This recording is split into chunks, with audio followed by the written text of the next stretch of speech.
One sentence.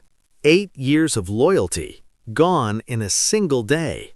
The man had never been a troublemaker.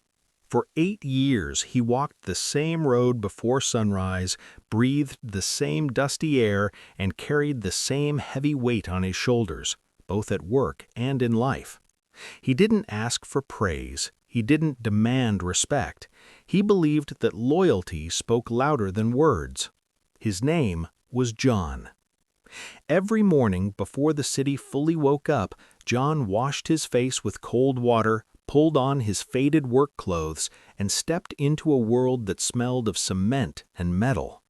The factory stood at the edge of town like a giant that never slept, cold, loud, and unforgiving. John was just one man among hundreds, but he was dependable. Day after day, he lifted heavy cement bags, moved from one station to another, and worked through the screaming machines that never seemed to rest. His hands were rough. His back ached constantly.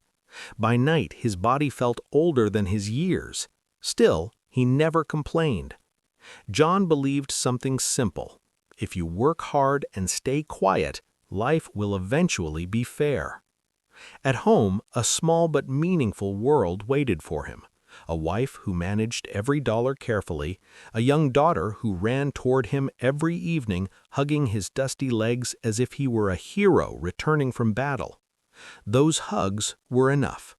They were the reason he endured the pain, the reason he stayed loyal, the reason he stayed silent. At the factory, people respected John, not because he was loud, but because he was reliable. He showed up early. He followed rules. He never argued. Supervisors trusted him, and coworkers saw him as someone safe to work beside. That's why John trusted them too, especially the man who worked next to him most days, Mike. Mike was friendly. He smiled often. He laughed loudly. He asked about John's family and spoke like someone who genuinely cared. Over time, small conversations turned into shared breaks. Shared breaks turned into trust. John didn't know it yet, but trust can be dangerous when given too freely. Lately, something inside John had begun to change. The work felt heavier than before. By midday, his legs weakened. His back burned. The endless noise drained his mind until even silence felt loud. Still, John felt no anger toward the factory. He didn't want to quit. He didn't want to complain. He only wanted one thing, one lighter day. One evening, after a particularly brutal shift, John walked out of the factory beside Mike. The sky was dim, painted with the colors of exhaustion. As they reached the gate, John stopped. He hesitated. Then, quietly, he spoke the words he had never said out loud before. He said he was tired. He said his body was struggling. And he said that maybe, just maybe, he would ask for lighter work for one day. That was all. No anger, no threats, no rebellion, just honesty. Mike nodded. He placed a hand on John's shoulder and said he understood. In that moment, John felt relief. He believed he had shared his burden with a friend. He didn't know that this single sentence, spoken softly, without anger, had just set something terrible into motion. Because sometimes the most dangerous thing you can do is speak honestly to the wrong person. The next morning, the factory came alive the same way it always did. Machines roared without pause, dust hung thick in the air, men lined up, ready to carry the weight of another long day. Everything looked normal on the surface, but beneath the noise and routine, something had shifted. A single sentence spoken in exhaustion the evening before was no longer resting where it belonged. During the first break, a small group of workers gathered near the tea stand. Laughter mixed with tired silence. That was when Mike leaned closer to one of the men and spoke quietly. "John doesn't seem happy anymore," he said. the work is getting too much for him. The man frowned. "What do you mean?" Mike shrugged, as if it were nothing serious. "He sounds like he's struggling, like he might be done with this place." That was the moment the truth changed its shape. Tiredness became dissatisfaction. A wish for rest became weakness, and honesty began to look like disloyalty. As the hours passed, the words moved from one worker to another. Each retelling added a little fear, a little imagination, and a little exaggeration. By midday, some believed John was complaining. By afternoon, others said he was unhappy with management. By evening, the rumor had grown darker that John was spreading negative thoughts among workers. No one asked John directly.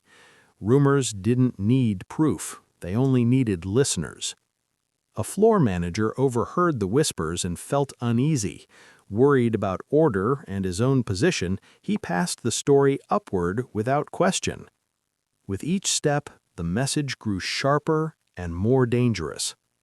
Meanwhile, John worked in silence. He lifted heavy bags. He followed instructions. He said nothing.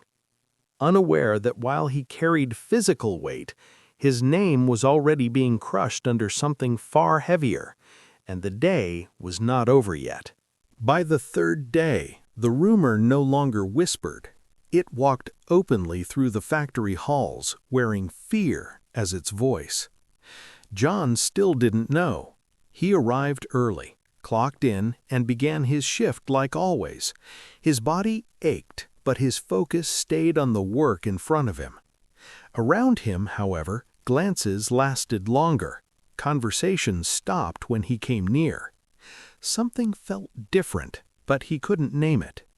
Inside a small office above the factory floor, the floor manager sat stiffly, listening as two supervisors exchanged worried looks. Productivity had dipped slightly. Tension was rising, and in an environment built on routine, any change felt dangerous. "He's spreading negativity," one supervisor said carefully. "Workers are talking," said another. "If one man turns, others might follow." No one mentioned exhaustion.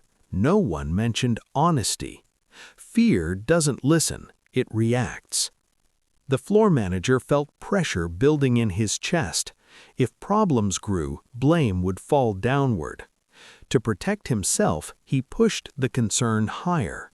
By the time the story reached the shift supervisor, it sounded like a warning. By the time it reached senior management, it sounded like a threat. John's name was now tied to words like instability and risk, and once fear reaches power, it stops asking questions.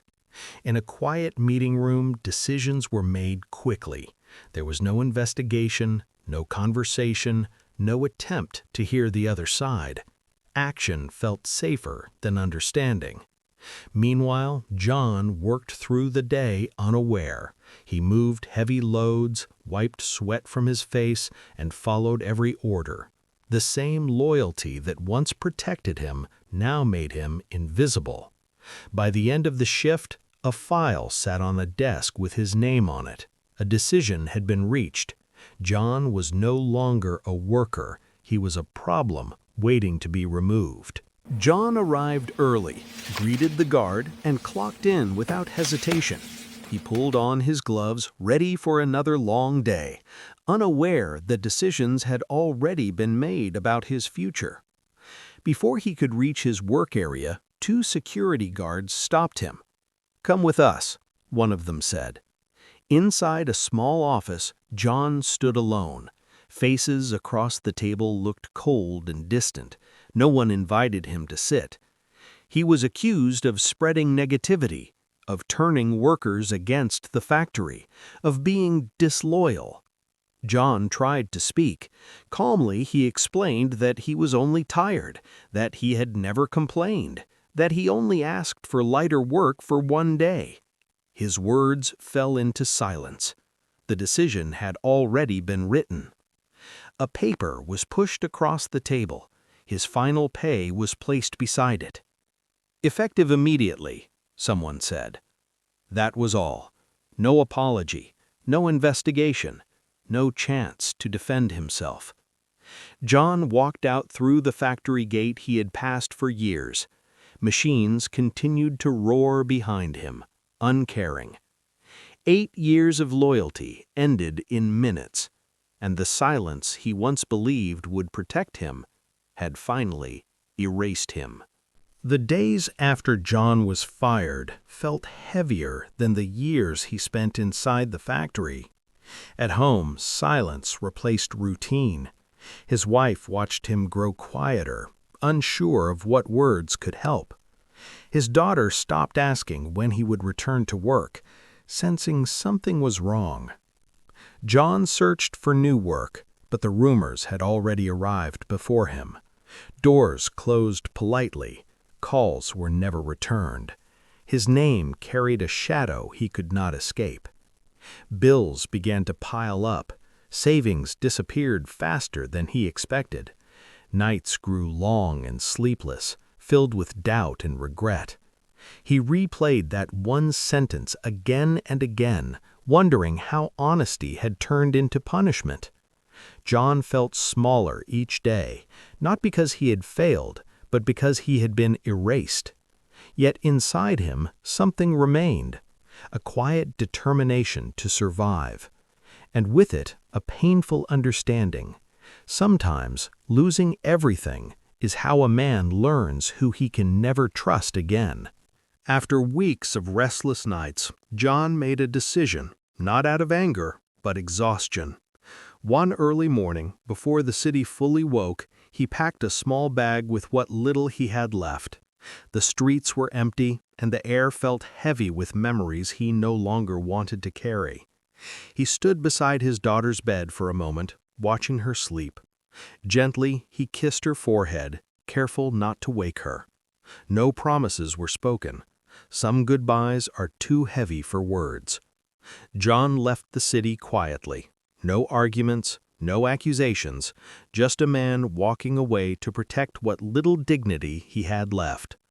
Far from the factory, far from rumors, he searched for work in places where his name was still clean, where no one knew his past, and no one judged him before hearing his story. Weeks later, back at the factory, a manager reviewing old security footage noticed something unsettling. John, during his final days, had worked alone. He spoke to no one. He showed no anger, no secret meetings, only silent labor. The truth finally surfaced. Regret followed, but too late, because some mistakes can be understood, but never undone. And John was already gone.